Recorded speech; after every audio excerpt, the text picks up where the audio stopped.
Today on Biblical Higher Ed Talk, I sit down with Carlo Serrano, president of Manna University, to discuss the ins and outs of recruiting students from the military.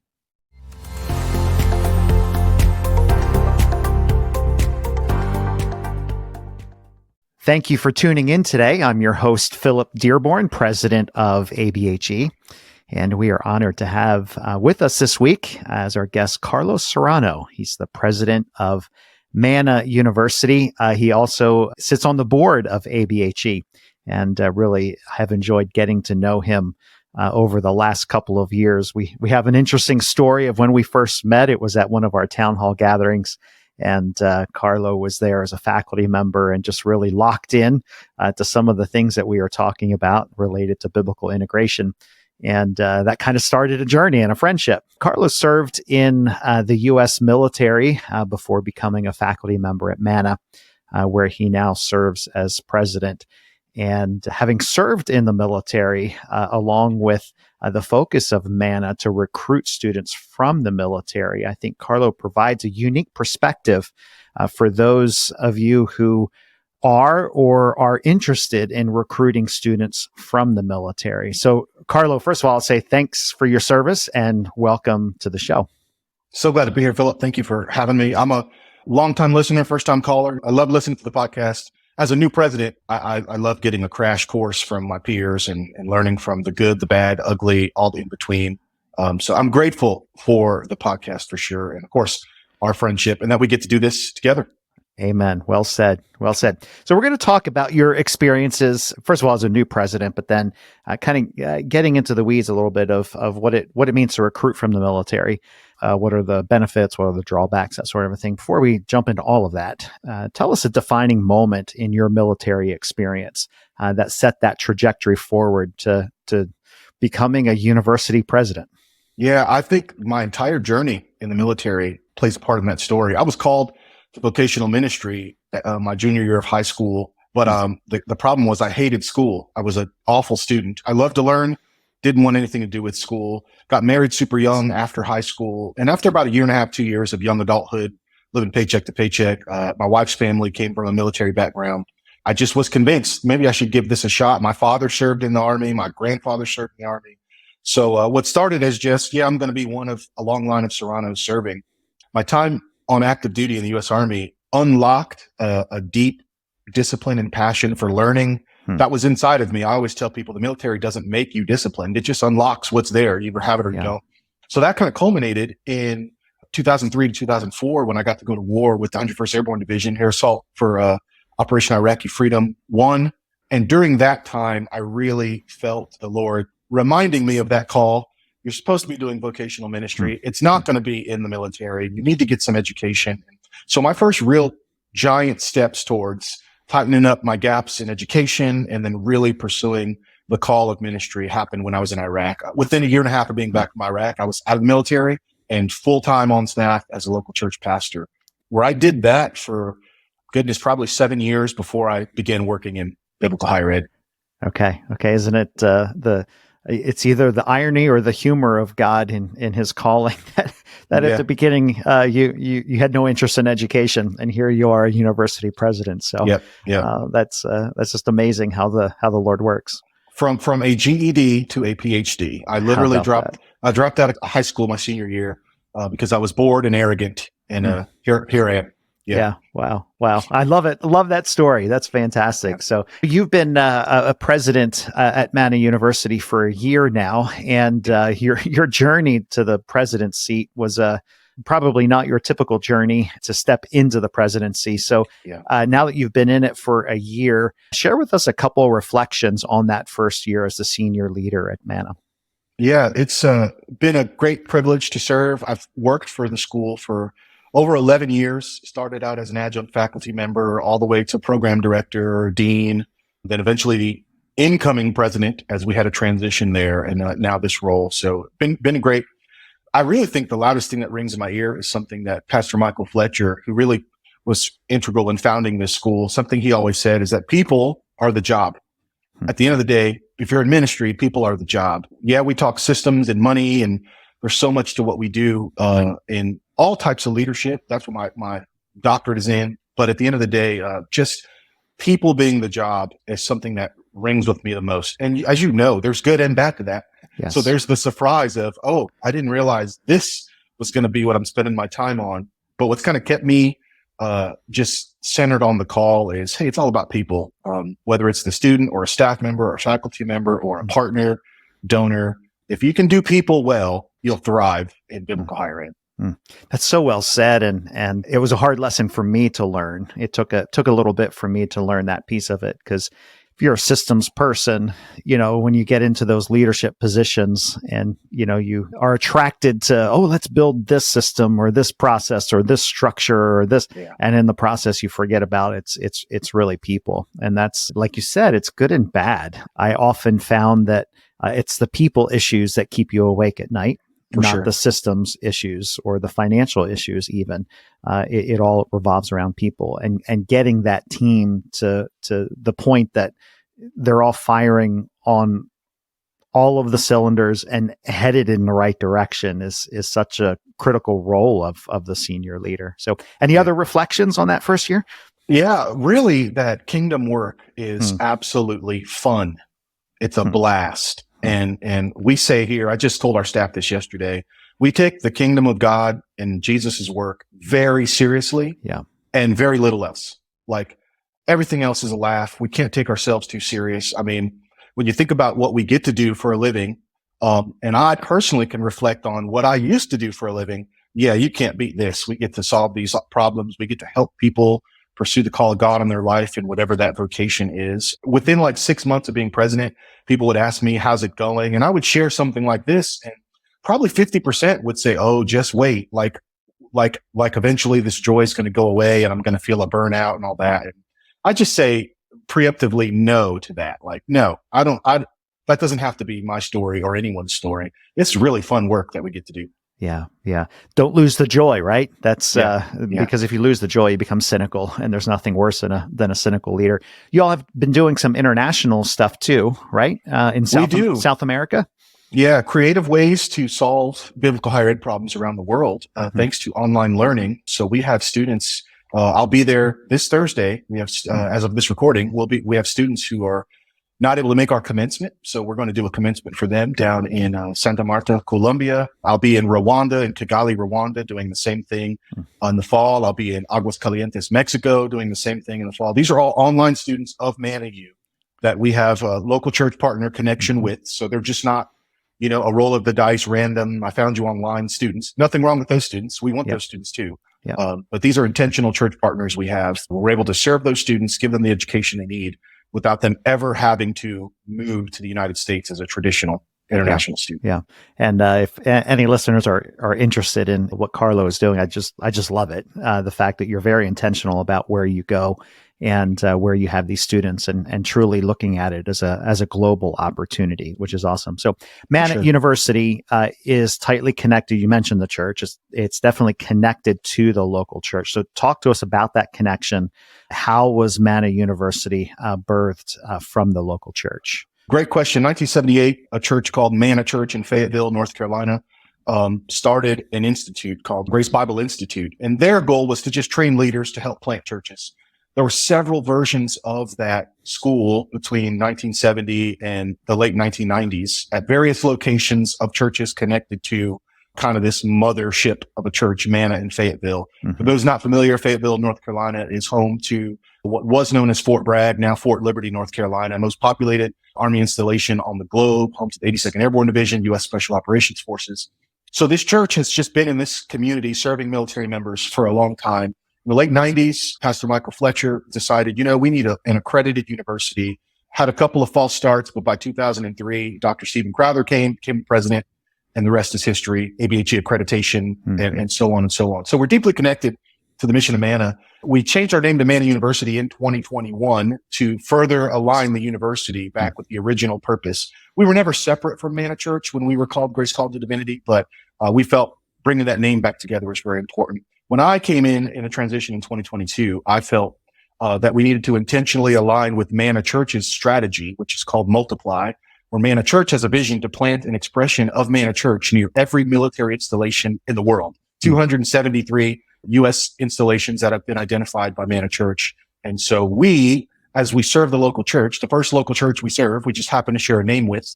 So our heart is to help Manna Church accomplish its mission. They're going to need leaders, pastors, people educated to do a variety of vocations as they're planning churches. So that's in a nutshell what our connection is. And I love that connection. And those of you who are longtime listeners of our podcast, that you know that my heartbeat is the local church, and biblical higher education serves the church. That was how we were positioned way back in the founding even of this country, of partnering with the church to produce leaders for the church. And for whatever reason, over time, scholarship and the church tend to widen unless you're intentional about pushing back together. And that's such a great posture. The way you explained it is your decision to align with the church, even in language of how the church's vision is for their multiplication of expansion, that you're also doing the same thing as an institution. And that's a powerful thing. And I'm sure it takes work. It's not just in concept. I think you're having conversations with the church to make sure that alignment continues to move forward without any issues. Yeah, for sure. A good chunk of my road time as the president, outward work that I do is actually along what we call the military highway. So I'm connecting with one of the dozens or so of Manna churches that are all over the United States. There's probably that same number in what we call micro sites, which are basically house churches. So a good chunk of my time is I'm in Killeen, Texas. I'm in Virginia Beach. I'm in Niceville, Florida. These are all military communities where there is an actual Manna church that gathers. Colorado Springs. Again, just staying in front of the people, letting them know that we are yours university. You have a university. I mean, it's just been great to see it grow. Yeah. Sure. So funny story about Fort Bragg that I'll tell real quick. If you know me, you know that I like to run. So whenever I travel, and I travel quite a bit, I always put into my GPS trails nearby, or running trails nearby. So I was down visiting with you, and I did that, and trail popped up. So I got in the rental car and started to drive. And before I know it, I'm in line to get into Fort Bragg with military folks with machine guns. And I'm like, well, I'd like to, I just put in that I'd like to run, and it pointed me to this direction. So long story short, I made the effort to already be there, and I was like, okay, well, why not? So I guess you can get a guest pass for a day.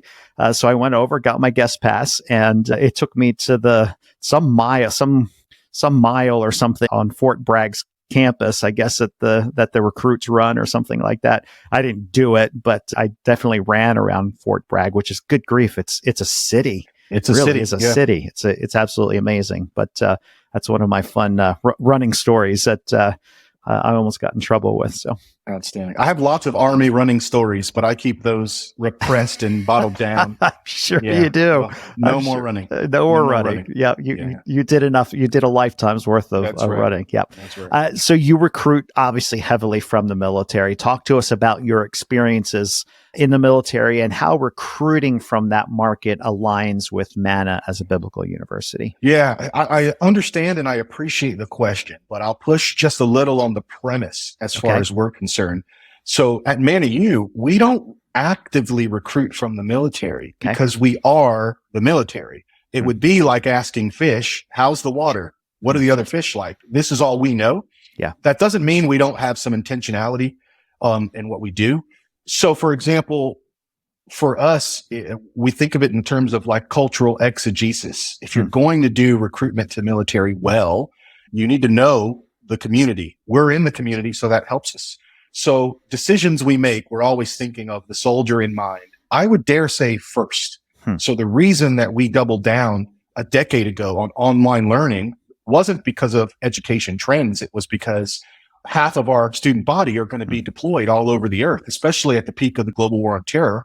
They still need access to Bible classes wherever they are. So that was really our strategy, to double down on that, which served us well during the global pandemic. We were already ready to do that. So I think a good recruiting strategy for the military, it has to start with really understanding the service member that you're trying to serve. Practically, I would encourage anyone listening who wants to recruit people from the armed services, either active or veteran, that strategy has to be heavily influenced by people who are in the fight. What I mean is if there are people who aren't service connected influencing that strategy, that's just probably going to miss the mark. Super practically, hire veterans. Have someone who has served serving on your team, leading those efforts. And I think you'll see it. I mean, I can't promise numbers, but I think you'd see a pretty swift uptick if you were letting that community speak into the strategy. Talk a little bit about the culture of the military. We referenced there where you are in Fayetteville, formerly Fort Bragg, literally being a community, literally with stores and housing and everything else. Either demystify or talk about the culture of the military and their openness even to education, specifically biblical higher education. Yeah, that's a great question. Like any culture, no one culture is a monolith. So everything I'm saying, I'm painting with a broad brush. Before moving here to be president of Manna U, I lived in the Clarksville, Fort Campbell area, right outside of Fort Campbell, Kentucky, another very large military installation, high special operations population, 101st Airborne Division there. What you see in military communities, they're very tight-knit communities in that there's a couple of things that bring them together. Military service since the 50s in the U.S. has been kind of the great social equalizer. Regardless of what was happening outside of military installations, the mission, the flag, the uniform, able to unite people from all walks of Earth, all planets. So there's this inherent cross-cultural sensitivity. There's this inherent thick skin that comes from serving in the military, resilience, almost like having a default aggressive mindset, accomplish what you need to accomplish. So a lot of veterans and people in the military have that. And it's not just the servicemen, they're family members, dependents who may have someone deployed or training a lot comes with that. So very tight-knit community that it's hard to access if you don't have someone from in that community kind of bringing you in, welcoming you in. Okay. I think one mistake I've seen in over 20 something years of doing ministry in military communities is overthinking or over exaggerating the military service.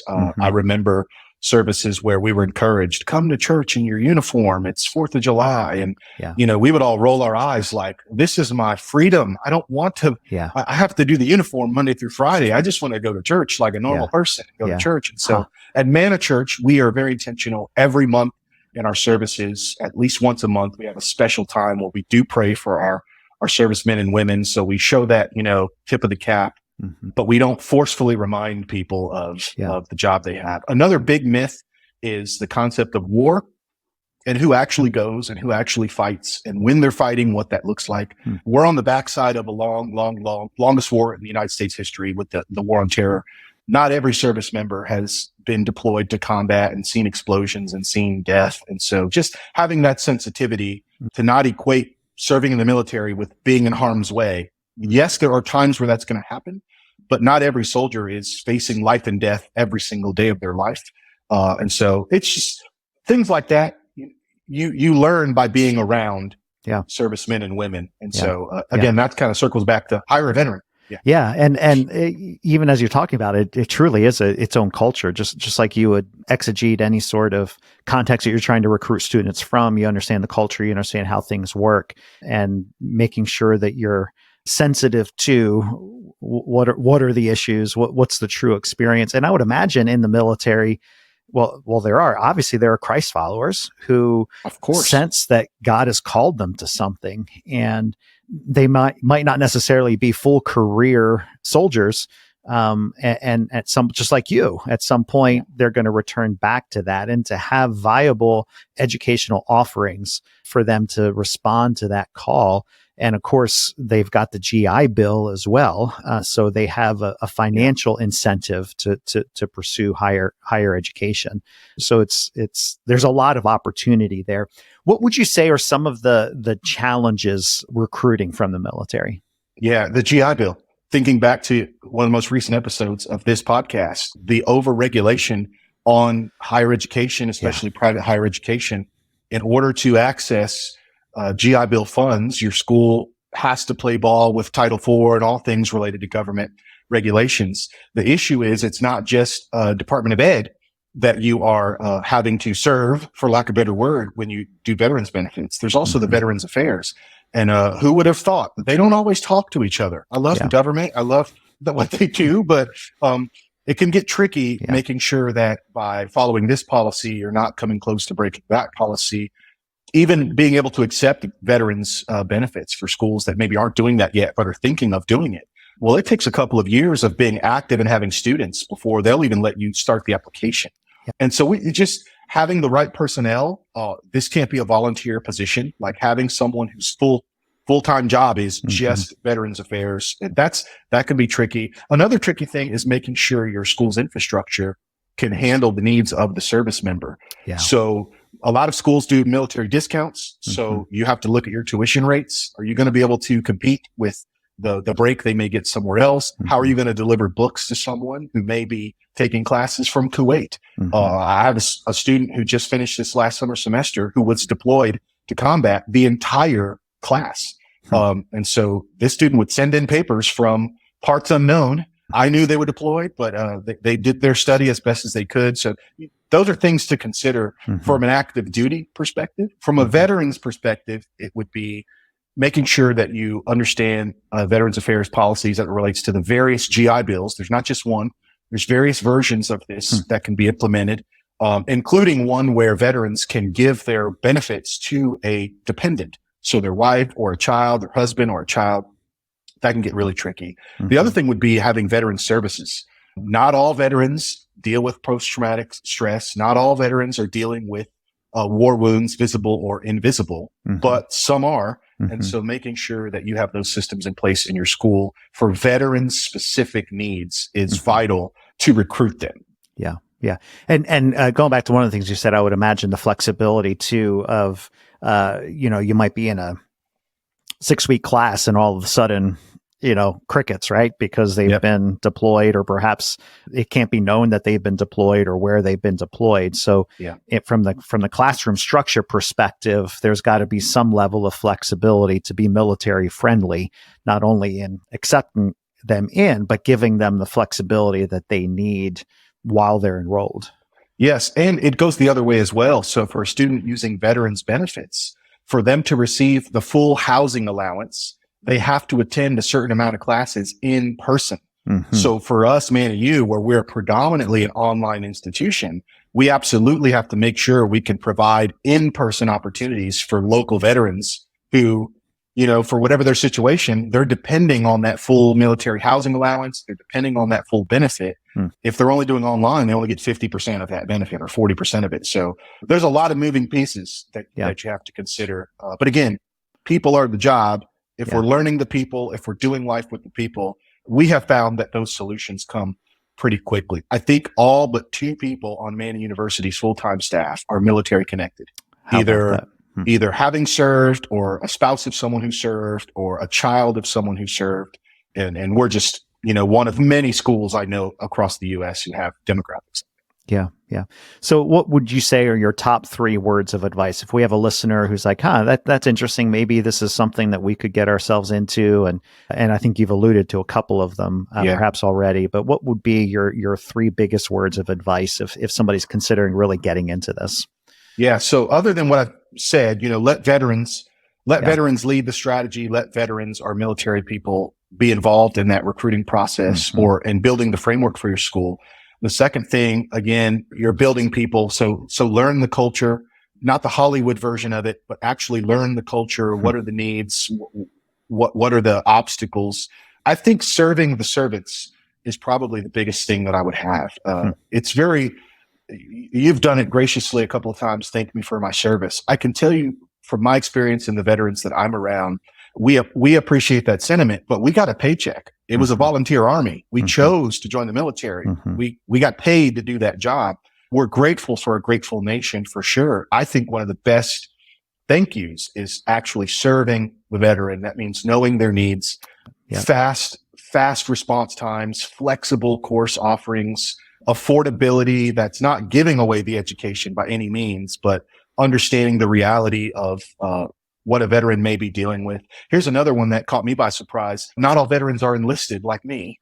So we have students in our class who I feel called the ministry, and I was I flew helicopters in a special operations unit, and I achieved the highest rank that I could, or I was a special operations command sergeant major, which is the highest enlisted rank. So you're talking someone who has led hundreds and thousands of people into battle. And now they're struggling because they're getting a C on a paper because they don't understand Turabian style. Yeah. Like, imagine the blow to the ego. Imagine the blow to the. Yeah. So again, just serving them like, okay, how can I help you learn without compromising too much? Or when do we need to let go of some of our arbitrary academic rules for the sake of helping the students learn? That's all real time stuff that we deal with at Manna U. Yeah. Yeah. For sure. You've really shed some incredible light on this topic. And I even, as you're talking, I'm remembering back to some of my previous, when I was serving in an institution and, obviously eligible to receive the GI Bill and an excellent financial aid office that worked through that. But it was always a struggle to recruit and see folks from the military actually complete. But I think you've shed some light on it you can't just, it's just not a systems question and answer. It's not just make sure that you can accept the funds and go at it. It truly is understanding the context from which they're coming because of their experiences. And it is varied. And now obviously you all are really focused in on it, but I think you've given us some great advice that, look, if you're really going to get into this, you've got to do a little bit of work to understand the context and environment of those students coming in. Or else they're going to come in and they're immediately going to see through it and they're not going to continue on. They're going to go to an institution that's going to understand their context and be able to accommodate them as a military person coming in. Yeah, for sure. And one way to see their context is to diversify make sure your course offerings can serve that as well. So for our students who are on active duty, we have Christian leadership programs where we're really trying to encourage them to level up in that way. Not everyone wants to be a chaplain, so not everyone needs an MDiv. That's just one other wrinkle to think about is it doesn't all have to be on the nose Bible degree. That's what we do at Manna U, but helping them connect their military service to a life after service while advancing the kingdom. That's where it gets really, really fun.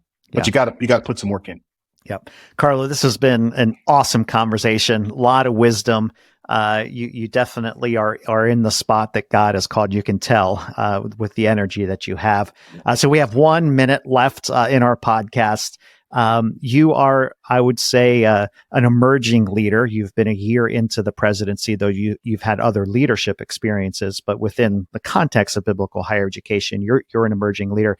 What would you tell those who are 5 to 10 years behind you? They've got a position at an institution. They have aspirations to grow. What's a word of advice that you would give to them as they are on their leadership journey? The thing that rings true to me would be don't rush past where you're at now. Kind of be where your feet are planted, because it's cliche, but what you are going through is only preparing you for what you're going to go through. And I know that's true in my life. I can weave my entire life story back everywhere, every step where God was forming, God was shaping.